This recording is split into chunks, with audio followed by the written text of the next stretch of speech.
감사합니다. 오늘 주신 하나님 말씀은 누가복음 10장 25절에서 37절까지 말씀입니다.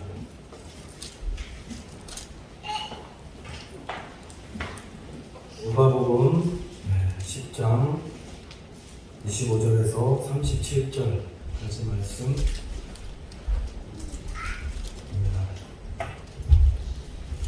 다 찾으신 줄 알고 제가 공독해 드리도록 하겠습니다.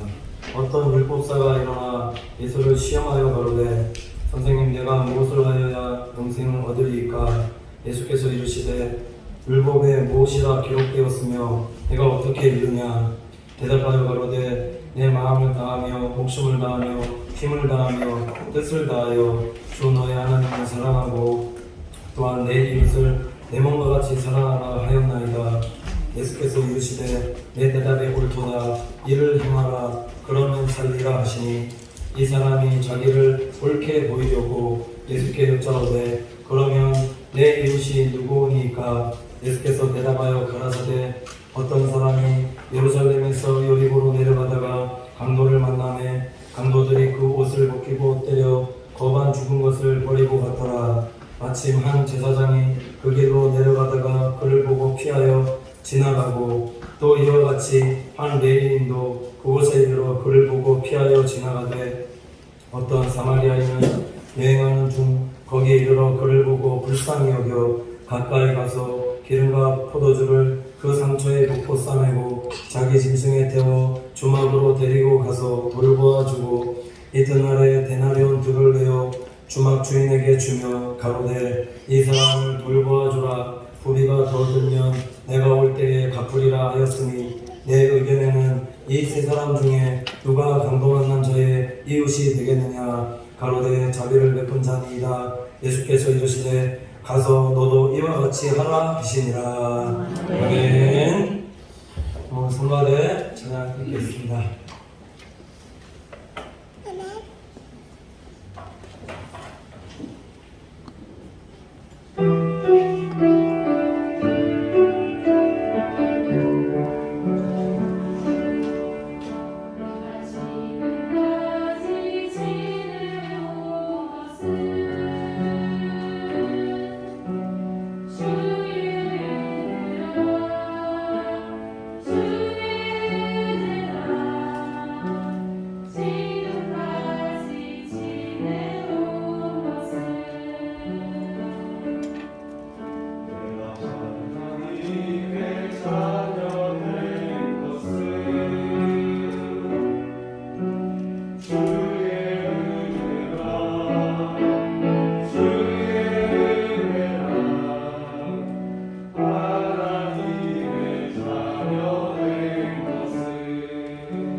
박수 올려드리도록 하겠습니다.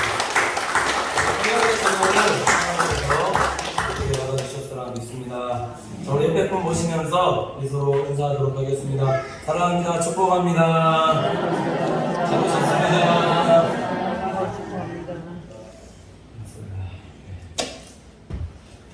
오늘 말씀 제목이 깨닫고 사랑을 해야자 라는 제목으로 하나님 말씀 전하도록 하겠습니다. 금세 어떤 분을 만나서 같이 함께 대화를 하는데 그분께서 이런 말씀을 하시는 겁니다. 어떤 말씀을 하시냐면은 코로나가 지금 개인주의 시대를 더 가속화시켰다 이렇게 말씀하시더라고요. 그러면서 하시는 말씀이 뭐 여러 가지 말씀하셨지만은 영상 예배도 있었고 또 비대면 예배도 원래 있었다는 거죠. 그러니까 서울에 저 큰 교회 보시면은 이름만 대시면 다 알만한 교회에서 영상 예배 한 본교회가 있고 전국에 수많은 교회들이 있어서 그래서 전국적으로 들어지는 이 지금 3부 예배 가운데 이 스크린으로 내려서 이렇게 쫙 내리면은 거기서 이제 목사님이 서울에서 하는 본점에서 하는 거죠. 어떻게 보면 그런 예배가 영상이 본점이라는 좀 이상한데 그런 예배가 계속 되어지고 있었다라는 것을 말씀하시는데 참 공감을 많이 했습니다. 그리고 지금 코로나 때문에 서로 우리 인간관계가 더 악화되면서 지금 서로 이렇게 거리두기를 하고 있다고 얘기를 하지만 코로나가 시작되기 전에도 개인의 개인주의와는 이게 지금 개인의 휴대폰이 나오면서 이게 더 심각해진 것이 아닌가. 그래서 제가 예전에 뭐 공부하러 이렇게 도서관에 가보면은 이 고등학생들 6명이서 앉아서 이렇게 얘기를 하고 있는 게 아니라 휴게실에서 다 뭐 하고 있냐면 들고 다 이러고 있어요. 그래서 제가 한 10분, 한 15분 계속 보고 있었거든요. 말 한마디도 안 하고. 코로나 때문에 아니더라고요. 서로 간에 마스크는 쓰지 않았지만은 얼굴에 또 다른 가면을 하나씩 쓰시고 그리고 사회생활하는 가운데 우리가 지금 이런 개인주의가 극대화되어서 지금 눈에 우리 현실적으로 보여지는 것이 현상적으로 나타나는 것이 지금 코로나가 아닌가. 우리의 사랑 없음과 우리의 개인주의가 지금 가면 갈 대로 가서 지금 이 마지막에 눈에 결과적으로 지금 보여지는 게 지금 코로나가 아닌가라는 그런 생각이 들더라는 겁니다. 제가 이 말씀을 드리냐면은 말세가 될수록 여러 가지 일들이 있겠지만은 예수님께서 말씀하신 것은 말세가 될수록 뭐가 성해지고 불법이 성해지고 그 다음에 뭐가 식느냐 사랑이 식는다 이렇게 말씀하고 있더라고요. 어떤 사람이 하나님을 정말 사랑하는 성도들과 이웃을 정말 사랑하는 그 성도의 그러한 삶이 식어집니다. 교회와 성도로 그리고 예배도 교회의 성도와의 관계도 그래서 우리 사랑하는 성도님께서는 비대면이 아니라 진정으로 마음으로 대면을 이루어서 하나님께 예배하고 성도를 사랑하고 관계할 수 있는 우리 믿음의 성도들이 다 되시기를 간절히 축원을 드립니다. 오늘 말씀이 사랑의 실천에 대한 말씀을 예수님께서 우리에게 말씀해주고 있는데 25절 말씀에 보면 이렇게 말씀하고 있거든요. 어떤 율법사가 일어나 예수를 시험하여 가로되 선생님 내가 무엇을 하여야 영생을 얻으리이까? 라고 이렇게 예수님께 질문하였다는 거죠. 근데 여기서 말씀에 눈에 확 들어온 단어가 어떤 단어가 눈에 확 들어오냐면 예수를 시험하려고입니다. 율법사가 예수님을 시험하려고 지금 무엇을 하여야 영생을 얻으리까라고 예수님께 지금 질문하고 있는데 이 대화를 잘 살펴보면은 이게 정말 율법사가 예수님과 대화하고자 하는 이 질문이었는가라는 겁니다. 아니다라는 거죠. 다 알고 있는 겁니다. 다 알고 있음에도 불구하고 지금 예수님께서 이 율법에 대해서 정말 능통하게 잘 아는지 한번 떠보는 거죠.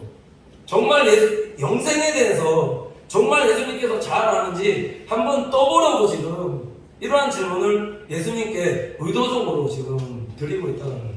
우리 사람과의 관계하면서 좀 그렇지 않습니까? 뭔가 이렇게 대화할 때도 정말 몰라서 신앙적으로 정말 몰라서 뭔가 이렇게 묻고 질문하고 그런 것들이 아니라 다 알면서도 저 사람 아는가 싶어서 한번 쑥 떠보면서 이리 물어보고 저리 물어보고 이렇게 할 때가 있지 않느냐라는 겁니다.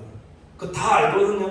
다 아는데도 지금 속아준다는 거예요. 누가요? 예수님. 그래야지만 관계가 형성이 될 수 있고 대화할 수 있기 때문에 예수님께서 율법사 이 의도를 다 알고 있지만 지금 그럼에도 불구하고 관계하시기 위해서 대화하고 계시다. 26절 보시면 그래서 뭐라 말씀하시냐면 예수께서 이르시되 율법에 무엇이라 기록되었으며 내가 어떻게 읽느냐라고 다시 되묻습니다. 이 되묻는 질문 속에는 율법사의 이 나쁜 의도를 파악해서 되묻는 것과 또 하나는 뭐냐면 너는 어떻게 하면 영생을 얻는지에 대해서 잘 알고 있느냐라는 예수님의 이 반문이었다는 거죠. 이렇게 물었다라는 것은 진짜로 영생을 얻는 길에 대해서 알고 있느냐라고 예수님께서 물었다는 거예요. 그러니까 요 예수님께서 알고 있느냐라고 딱 물었을 때 요 질문을 탁 받자마자 이 율법사가 보인 반응이 뭐냐면 27절 말씀하고 있는데 바로 이렇게 대답합니다. 대답하여 가로되 내 마음을 다하며 목숨을 다하며 힘을 다하며 뜻을 다하여 주 너의 하나님을 사랑하고 또한 내 이웃을 내 몸과 같이 사랑하라 하였나이다. 이렇게 말씀하고 있는데 예수님의 이 질문의 의도를 잘 간파하고 이 율법사는 율법의 핵심에 대해서 성경의 핵심이 뭔가 성경에 말하는 율법의 정신이 무엇인지를 정확하게 알고 있었다는 겁니다. 무엇을 행하여야지만 영생에 이를 수 있는가? 내가 어떻게 해야지만은 하나님 말씀대로 어떻게 행하였을 때 영생에 이르는 길을 율법사는 정확하게 알고 지금 예수님께 대답하고 있더라는 거죠. 그럼 지금 이 대답은 어떤 의미를 담고 있느냐는 안다라는 거죠. 난 알고 있습니다. 율법으로 영생에 이르기를 잘 안다는 것을 말씀하고 있는 것인데 이게 일종의 잘난 척입니다. 잘난 척. 잘 알고 있음에도 불구하고 예수님을 시험하려 했고 그 의도를 아시고 예수님께서 되물으셨을 때에 자신이 전부 다 아느냐 지금 잘난 척하면서 예수님께 지금 대답하고 있더라는 거예요. 모르는 게 아니더라는 거죠. 어떻게 하면은 영생에 이르는지 다 알고 있다라는 거예요. 지식적으로는 모르는 게 아니었다라는 거죠. 이론적으로는 모르는 게 아니었다라는 거죠. 그래서 예수님께서 율법사의 이 대답 이후에 율법사에게 뭐라고 말씀하시는가? 28절 말씀 보면 이렇게 말씀하고 있는데 예수께서 이르시되 내 대답이 옳도다 이를 행하라 그러면 살리라 하시니 이렇게 말씀하고 있는데 지금 예수님께서 뭐라 말씀하셨냐면 행하라고 말씀하셨습니다. 행하라. 다른 얘기 하신 게 아니라 이 율법사 얘기 다 듣고 나서 행하라 말씀하셨는데 왜 행하라고 지금 말씀하셨을까요? 부족한 것이 무엇인지 율법사가 무엇이 부족한지 예수님께서 정확하게 알고 있었다는 거예요. 이 말씀 하셨을 때 예수님께서 이 말을 했을 때 율법사가 엄청난 찔림을 받은 겁니다. 뒤에 말씀드릴 건데 오늘날 우리 그리스도인들에게 부족한 게 무엇일까요? 행함이다. 모르는 게 아니다라는 거예요. 많은 설교를 듣고 있고 많은 말씀을 듣고 있고 너무나 많은 말씀을 율법사처럼 많은 시대 속에서 우리가 지금 살고 있습니다. 하나님도 알고 있고 은사도 알고 있고 어쩌면 목회자보다 더 많이 성경을 알고 있는 사람도 있을 수도 있고 은사 체험도 훨씬 많이 체험한 사람도 더 많이 있다라는 거죠. 있습니다. 근데 부족한 게 뭐냐? 부족한 게 뭘까요? 아는 대로 행하는 능력이 부족하다는 사실을 이것을 알고 있느냐? 알고 있으면서도 깨닫고 행함이 부족한 시대 속에서 살고 있다면 이게 진정으로 하나님을 아는 것이고 예수님을 아는 것이냐? 그럼 왜 이런 행함이 부족할까요? 알기는 알지만 참 하나님을 제대로 아는 지식이 부족하기 때문입니다. 여기서 하나님을 아는 지식이 부족하다는 것은 이건 다르게 말씀을 드리면 율법은 많이 알고 있지만 지식적으로도 많이 알고 있지만 정말 하나님께서 내게 주신 레마의 말씀대로 그 말씀대로 지금 실천하면서 한 말씀에서 붙잡고 하나님 말씀대로 실천하면서 행하면서 살고 있는가? 성령님께서 주시는 암, 여기서 지금 성령님께서 주신 암이라고 표현했습니다. 성령님께서 주신 암, 이 깨달음을 가지고 하나님의 은혜와 능력을 받아서 이 부족한 시대 속에서 우리가 살고 있느냐. 그래서 우리가 어떻게 하면은 영생을 얻느냐라는 질문에 요한복음 17장 3절에 예수님께서 뭐라고 대답하셨냐면 이렇게 말씀하셨습니다. 영생은 곧 유일하신 참 하나님과 그의 보내신 자 예수 그리스도를 아는 것이다, 이렇게 말씀하고 있습니다. 믿는 것이다 이렇게 말씀하고 있는 게 아니라 아는 것이다라고 이렇게 말씀하고 있더라고요. 믿는다라는 것과 아는다라는 것은 차이가 있다라는 것인데, 믿는다라는 고백 안에는 그냥 믿는다라는 고백이 되어질 수 있지만, 안다라는 고백 안에는 정말 예수 그리스도에 대해서, 참 하나님에 대해서 깨닫고 그래서 내가 압니다, 그래서 믿습니다라는 의미가 포함되어 있다는 거죠. 참 하나님과 예수 그리스도에 대해서 알 때 우리가 진정한 영생에 이르는 길, 영생에 이르는 은혜를 받아들일 수 있다, 이렇게 말씀하고 있다는 거죠. 우리가 어떻게 하면 참 이 하나님과 예수 그리스도를 알 수 있을까요?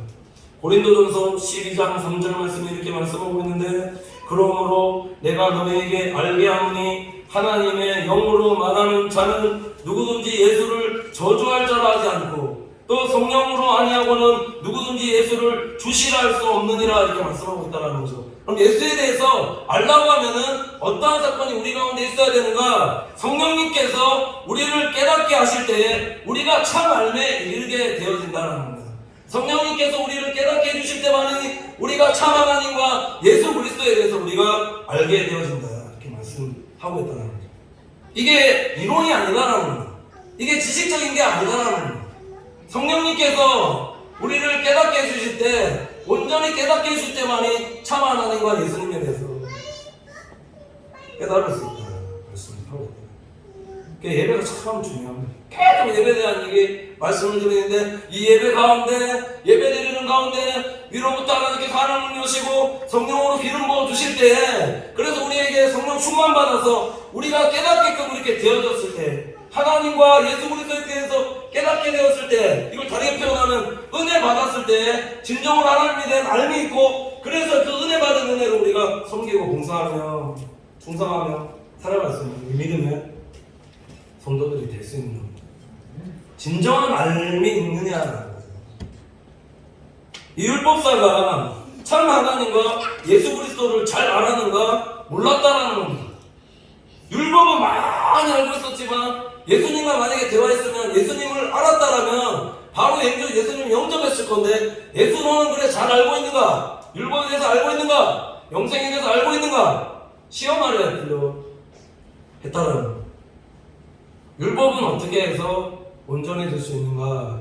율법은 예수 그리스도를 통해서, 성령을 통해서 율법은 온전해질 수 있는 겁니다. 제 말이 아니라 로마서 말씀이고, 로마서 8장 1절에서 2절에 이렇게 말씀하고 있습니다. 그러므로 이제 그리스도 예수 안에 있는 자에게는 결코 정죄함이 없나니 이는 그리스도 예수 안에 있는 생명의 성령의 법이 죄와 사망의 법에서 너를 해방하였습니다, 이렇게 말씀하고 있습니다. 그러니까 우리가 말씀대로 행하는 삶은 위로부터 부어주시는 성령의 기름 부으심을 받고 성령의 능력을 받아야 하나님의 말씀대로 행할 수 있는 믿음의 성도들이 되어질 수 있다는 겁니다.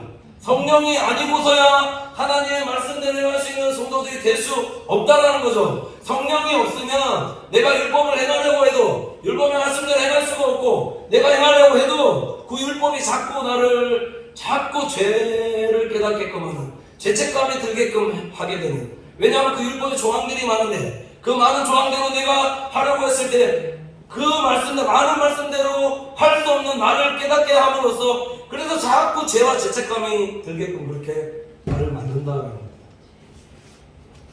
그래서 예수님께서 오늘 28절 하반절 말씀에 이를 행하라 그래하면 살리라라는 이 의미는 율법의 말씀대로 행하라는 의미가 있는데, 그러나 행할 수 있느냐라는 거죠. 우리의 힘과 능으로는 이 율법의 말씀을 행할 수가 없습니다. 오직 예수 그리스도를 통하지 않고는, 성령님을 통하지 않고는 우리가 하나님의 이 말씀대로, 하나님의 선하신 뜻대로 행할 수가 없다라는 거죠. 그럼 율법대로 행하면 무엇만 깨닫는가? 말씀드렸듯이 죄만 깨닫고 죄책감만 깨닫게 되어지는 거죠. 이게 율법의 한계이고, 그래서 율법학자들이 가지고 있는 지금 예수님과 율법사의 대화를 통해서 이 율법사가 가진 한계가 뭔가 라는 사실을 정확하게 지금 예수님께서 아시고, 그래서 율법사에게 말씀대로 행하라 라고 말씀하셨다는 거죠.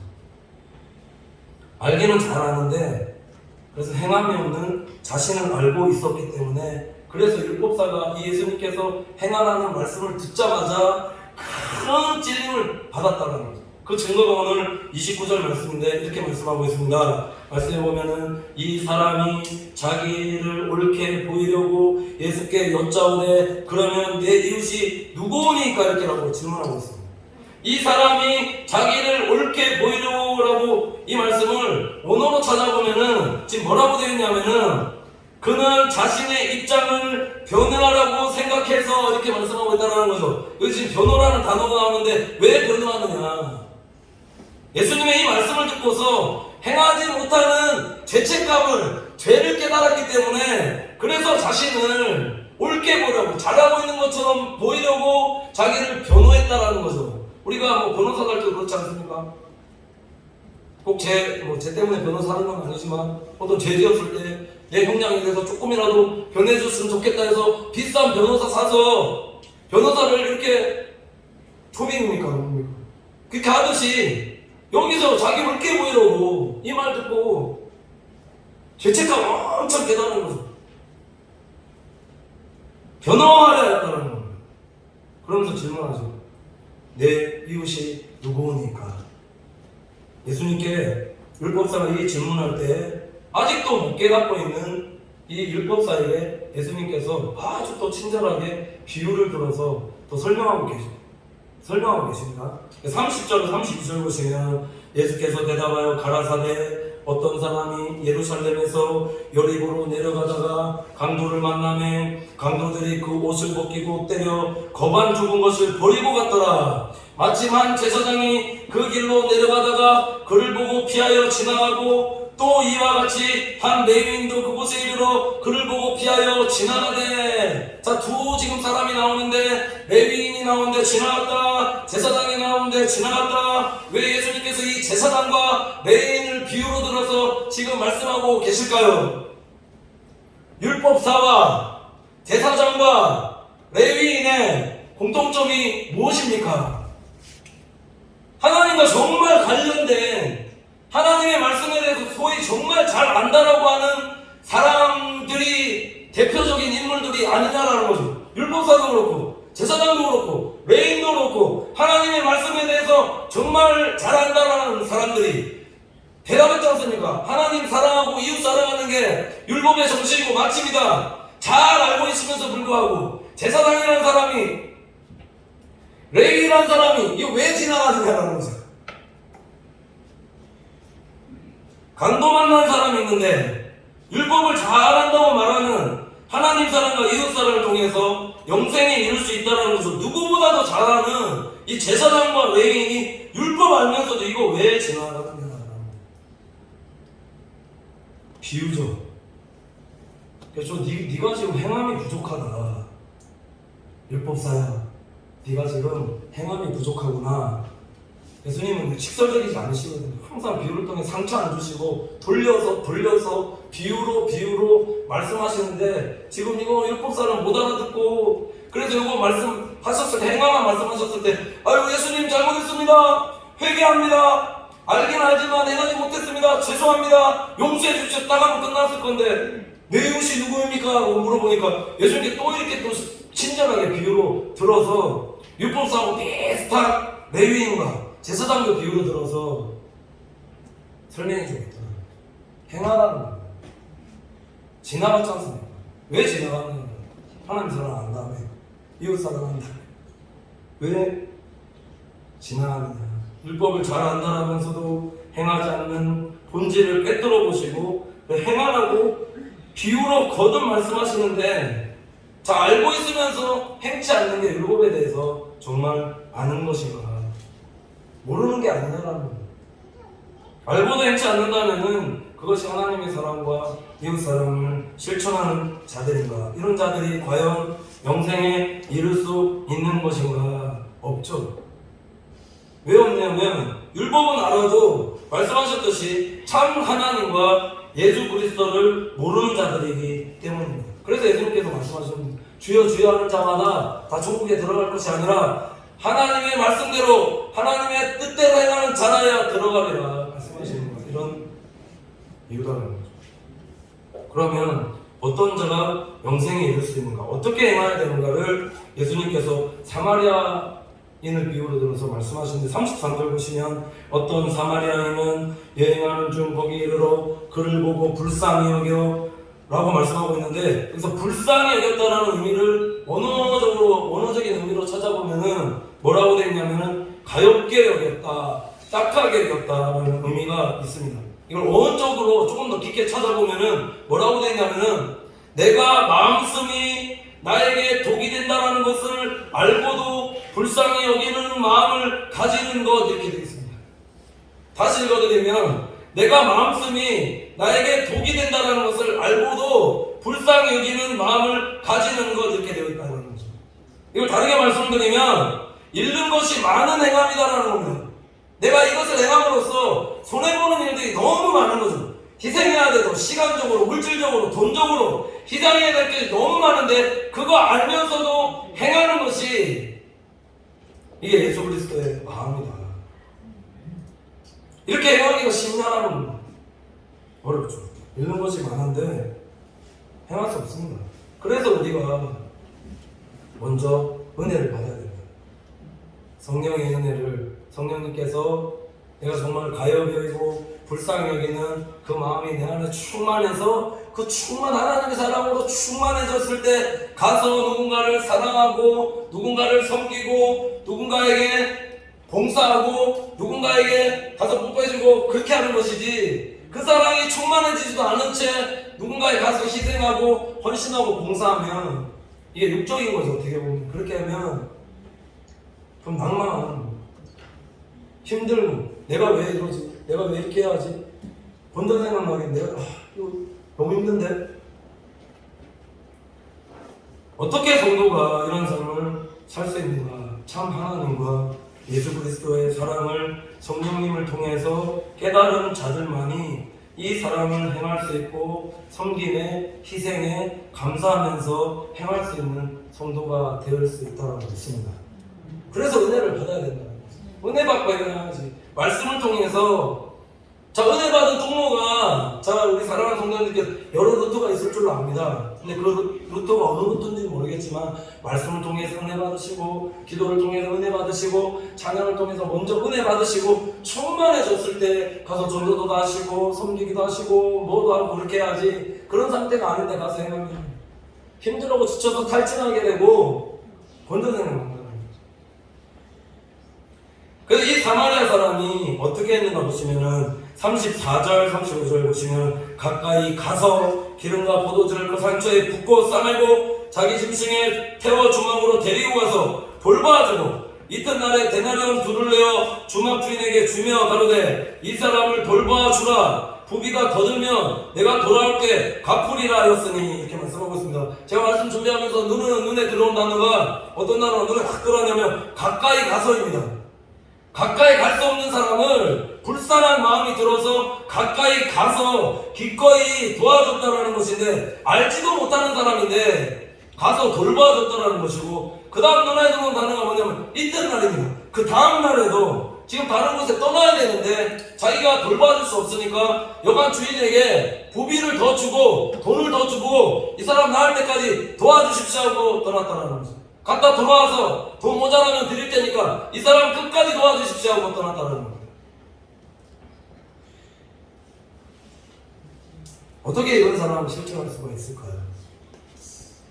은혜 받아야지. 먼저 은혜 받고 은혜 받아야지만 이런 마음이 끝까지, 사랑을 실천할 수 있는 마음이 끝까지 줄 수 있는 건 우리 그렇지 않습니까? 우리가 은혜 받았을 때는 처음에는 처음 반짝해서 막 덥다가도 나중에 은혜 떨어지면 또 막 이거 내가 왜 하는지 왜 이렇게 해야 되는지 해서 또 신경질 내고 막 그러지 않습니까? 근데 끝까지 은혜로 충만해서 끝까지 이렇게 사랑을 실천할 수 있는 성도가 될 수 있다는 거죠. 그러면서 예수님께서 율법사에게 질문합니다. 36절 보시면 내 의견에는 이 세 사람 중에 누가 감동받는 자의 이웃이 되겠느냐 가로되 자비를 베푼 자니이다. 예수께서 이르시되 가서 너도 이와 같이 하라 하시니라 이렇게 말씀하고 있습니다. 자비를 베푼 자니이다를 원어로 이렇게 보면은 자비를 깊게 행하던 사람입니다 이렇게 말씀하고 있다는 거죠. 이 자비를 깊게 행하던 이 자비가 성령의 의미다. 성령의 의미. 성령의 의미가 그 사마리아인 가운데 자비로운 마음이 깊게 있었기 때문에 그 사랑하는 마음이 들어서 그 감동받는 사람에게 가서 이런 사랑을 실천할 수 있었다. 갈라디아서 5장 22절 23절 보면 이렇게 말씀하고 있지 않습니까? 사랑과 희락과 화평과 오래 참음과 자비와 깊은 자비하심이 성령의 열매를 충만히 맺는 사람이기 때문에 이 사랑을 실천할 수 있는 사람이었다. 어떻게 하면 이런 깊은 자비하심을 가지고 행할 수 있는가? 우리가 성령의 은혜를 받고 성령의 열매를 맺는 자들이 되셔야 된다는 거죠. 우리가 이 마지막 시대를 살아가는 가운데 어떠한 자로 살아가야 되는가? 마태복음 25장에 보면은 천국 비유가 나오죠. 천국 비유가 나오면서 저번주에 했던 말씀이 열천에 대한 비유가 나오고 그래서 성령의 기름을 준비하는 자가 되셔야 된다. 기름 준비해야 하는 자가 되셔야 된다. 그 말씀 이외에 그 다음 본문 보시면 뭐 어떤 얘기가 나오냐면 달란트 비유가 나옵니다. 주신 달란트로 작은 일에 충성하면서 섬기는 자가 되고 이 청국장이 연결되어 있는 겁니다. 그 다음 어떤 얘기가 나오냐면은 이웃에 대한 자비에 대한 말씀이 나온다는 겁니다. 마태복음 25장 40절에서 45절 이렇게 말씀하고 있는데 임금이 대답하여 가라사대 내가 진실로 너희에게 이르노니 너희가 여기 내 형제 중에 지극히 작은 자 하나에게 한 것이 곧 내게 한 것이라 하시고 또 왼편에 있는 자들에게 이르시되 저주를 받은 자들아 나를 떠나 마귀와 그 사자들을 위하여 예비된 영영한 불에 들어가라. 내가 줄일 때에 너희가 먹을 것을 주지 아니하였고 목마를 때에 마시게 하지 아니하였고 나가나 되었을 때 영접하지 아니하였고 벗을 때에 옷 입히지 아니하였고 병들었을 때에 옥에 갇혔을 때 돌아보지 아니하였느니라 하시니 저희도 대답하여 가로되 주여 우리가 어느 때에 주의 줄이신 것이나 목마르신 것이나 나그네 되신 것이나 벗으신 것이나 병드신 것이나 옥에 갇히신 것을 보고 공양치 아니하더이까 이렇게 물었거든요. 그러니까 뭐라고 대답하시냐면 이 임금이 대답하여 가라사대 내가 진실로 너희에게 이르노니 이 지극히 작은 자 하나에게 하지 아니한 것이 곧 내게 하지 아니한 것이라 하시니 이렇게 말씀하셨더라고요. 이 천국장을 좀 정리해보면 이렇습니다. 25장에 성령의 은혜를 받는 거죠. 성령 충만함을 받아서 주신 달란트로 지극히 작은 일에 충성하는데 그 충성이 어디까지 나아가줘야 되느냐? 이 지극히 작은 소자에까지 나가서 아무도 돌아보지 않는 사람, 소외된 사람, 상처받은 사람, 불쌍한 사람들까지 나아가는 우리 사랑하는 성도님들의 섬김이 되어질 때, 사랑의 실천이 되어질 때에 거룩한 옷을 입게 되고 입어서 하늘 아래 올라가서 24장으로 들고 전사들이 찬양하는 가운데 진짜 하나님 대면하면서 예배드릴 수 있는 믿음의 성도들이 될 수 있다고 말씀하고 있다는 거죠. 마지막 시대에 참 부족한 것이 우리가 말씀을 모르는 게 아니라 참 행함이 부족하다는 사실을 우리가 깨닫고 말씀하신 대로 하나님 사랑, 이웃 사랑 실천하면서 영벌이 아니라 정말 영생에 이르는 믿음의 축복 은혜 받아 누리며 살아가는 우리 믿음의 성도들이 받으시기를 간절히 축원을 드립니다. 함께 기도하겠습니다. 하나님 감사합니다. 사랑하는 성도들 하나님 말씀 듣고 깨닫고 행하는 성도들이 되어서 삶 속에서 늘 하나님의 사랑을 실천하는 우리 믿음의 성도들에게 인도하여 주시옵소서. 영생은 참 하나님과 예수 그리스도를 아는 것이다 말씀하셨습니다. 성령님 우리를 깨닫게 하시고 하나님을 알게 하시고 예수 그리스도의 사랑을 깨달아 우리의 힘으로 행할 수 없는 이 사랑을 이 행함이 부족한 시대에 행함의 믿음을 가지고 사랑하는 우리 믿음의 성도들 다 되어지게 인도하여 주시옵소서. 늘 예수 그리스도의 마음을 가지고 복음 전하고 힘들고 어려운 자들을 돌아보며 내게 맡겨주신 영혼들을 잘 살피고 돌아보는 우리 믿음의 성도들이 다 되어지게 하여 주셔서 마지막 날 하나님 앞에 칭찬받는 우리 모든 믿음의 성도들 다 되어지게 인도하여 주시옵소서. 감사드리며 예수님의 이름으로 기도드립니다. 아멘. 찬송가 369장 함께 찬양드리겠습니다.